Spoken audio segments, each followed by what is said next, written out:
binarung suaraning pradonga. Lokananta ambarung ungeling saking karawitan campur sari anenggi. Campur sari muda laras ingkang dipun pangarsani Mas Japrak. Mijil saking Desa Rejosari Kecamatan Kalidawir Tulungagung. Niki kepareng gempil kamardikan dumateng panjenengan sadaya ingkang sakmenika sami wawan pangandikan. Assalamualaikum warahmatullahi wabarakatuh. Ngaturaken salam rahayu mugi kasugengan sih nugrani Gusti ingkang akarya jagat.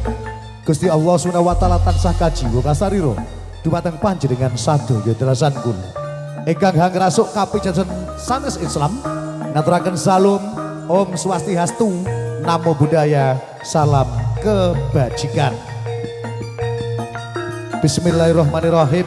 Karo nambane puri. Alhamdulillahirrahmanirrahim. Puji syukur kunjuk ing ngarsa ingkang agung. Ingkang sampun kepareng klimpaken pinter-pinter rahmat taufik hidayah saha inayahipun katitik wonten ing dalu punika kula saha panjenengan sadaya saged makempal manunggal wonten ing barismanipun Bapak Supadi saha Ibu Suratin wonten ing dusun Papar Desa Kalibatur Kecamatan Kalidawir Tulungagung kanthi kapuntenan rahayu wilujeng sehat walafiat boten wonten aral sawiji punapa amin ya rabbal alamin.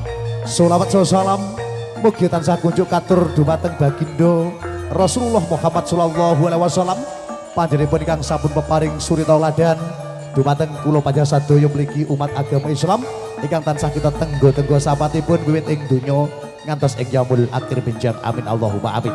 Sagunging para pepunden para pinisepuh-sepuh ingkang satuhu kawula bekteni sagunging para alim para ulama Rama Kiai ibunya ingkang tansah kula taati